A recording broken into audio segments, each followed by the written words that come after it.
The nation wants to know what happened with Sushant Singh Rajput. Justice for Sushant.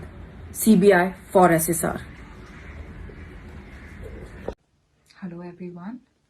I'm Sushant Singh Rajput's sister, Shweta Singh Kirti, and I request everyone to stand together and demand for CBI inquiry for Sushant. We deserve to know the truth. We deserve justice for Sushant. Otherwise, we will never find closure. We won't be able to live a peaceful life. तहे दिल से आप सबसे request है कि हम एकजुट होकर सीबीआई इंक्वायरी की मांग करें, क्योंकि हमें सच जानने का हक है. Thank you. CBI for SSR. Please. We want CBI for Sushant Singh Rajput. We deserve to know the truth.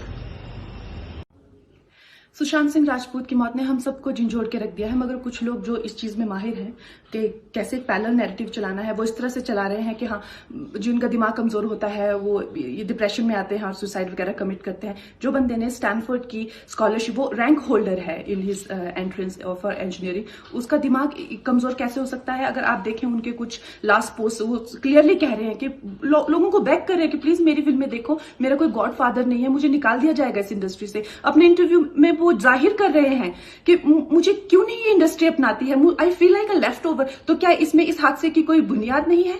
किस तरह से अगर किसी और स्टार किड ने इस तरह से 6-7 के साल के स्पैन में काय पोचे जैसे उनको कोई डेब्यू की कोई एक्नॉलेजमेंट, कोई अवार्ड नहीं मिला, या केदारनाथ या धोनी या छिछोरे जैसी फिल्म, एक गली बॉय जैसी एक वाहियात फिल्म को सारे अवार्ड मिलते. Chhichhore is the best film and the best director, उनकी फिल्म को कोई एक्नॉलेजमेंट नहीं. हमें आपसे कुछ नहीं चाहिए, हमें आपकी फिल्में नहीं चाहिए, लेकिन जो हम खुद करते हैं आप हमारे एक्नॉलेजमेंट क्यों नहीं हमें देते हैं? मुझे इनकी फिल्में, मैं जो खुद फिल्में डायरेक्ट करती हूँ, उनको सुपरहिट फिल्मों को ये फ्लॉप घोषित करते हैं. मुझ पे 6 केसेस क्यों डाले गए? क्यों मुझे जेल में डालने की कोशिश की गई? और मुझे इनके जो चमचे जर्नलिस्ट हैं, वो सुशांत जैसे लोगों पे जो ब्लाइंड आइटम्स लिखते हैं कि वो साइकोटिक है, न्यूरोटिक है, एडिक्ट है. संजय दत्त की एडिक्शन तो आपको बहुत क्यूट लगती है. वो लोग मुझे मैसेज करते हैं कि तुम्हारा बहुत डिफिकल्ट टाइम है, तुम ऐसा वैसा स्टेप मत उठा लेना. ऐसा क्यों कहते हैं मुझे? ये क्यों मेरे दिमाग में डालना चाहते हैं कि आप सुसाइड कर लीजिए? तो ये सुसाइड थी कि ये प्लान मर्डर था? लेकिन सुशांत की गलती यही है कि वो उनकी बात मान गया. उन्होंने कहा तुम वर्थलेस हो, वो मान गया. उसने he didn't remember what his mother told him. उन्होंने कहा कि तुम्हारा कुछ नहीं होगा, वो मान गया. वो चाहते ही ये है कि वो इतिहास लिखे और ये लिखे कि सुशांत कमजोर दिमाग का था. वो ये नहीं बताएंगे कि क्या सच्चाई क्या है. तो हमें ये डिसाइड करना है कि who will write the history. We will decide that.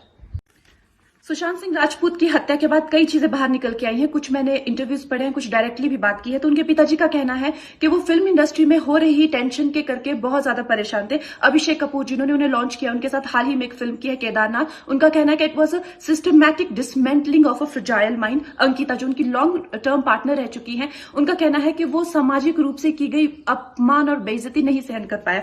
तो अब मैं आपको बताऊंगी कि मूवी माफिया ने ना कि सिर्फ उनको बैन किया था, सिस्टमैटिक डिसमेंटलिंग, कैसे कतरा करके उनका दिमाग तोड़ा गया है, उनको मारा गया है. तो ब्लाइंड आइटम आप इसलिए लिखते हैं क्योंकि आप जब झूठ लिखना होता है, आपको के अगेंस्ट कोई लीगल एक्शन नहीं लिया सकता, क्योंकि आपका तो नाम ही नहीं लिखा. मगर उसकी जो डिस्क्रिप्शन होती है, जैसे मेरे बारे में लिखा जाएगा कि जिस लड़की के घुंघराले बाल हैं, जिसको नेशनल अवार्ड मिला हुआ है, साइकोटिक है, इस तरह से जो कि मनाली से डिस्क्रिप्शन पूरी दी जाएगी, मगर नाम नहीं लिखा जाएगा.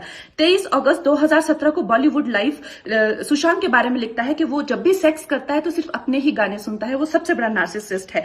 16 दिसंबर 2016 में मुंबई मिरर लिखता है कि सुशांत एक ट्रक ड्राइवर की तरह लगता है. 22 फरवरी 2019 को मुंबई मिरर लिखता है कि पार्टी में तमाशा करने के बाद सुशांत ने कांच की बोतल एक डायरेक्टर के सर पे दे मारी. 18 अक्टूबर 2018 को डीएनए लिखता है कि सुशांत ने अपनी को एक्टर का रेप किया और वो मीटू के चलते अब जेल जा सकता है. और ऐसी न जाने कितने अनगिनत झूठ. और ये जो बुद्धिजीवी जर्नलिस्ट हैं, ये जो चील कौए गिद्ध हैं जो मूवी माफिया के पाले हुए हैं, ये इसको मेंटल इमोशनल साइकोलॉजिकल लिंचिंग को जर्नलिज्म कहते हैं.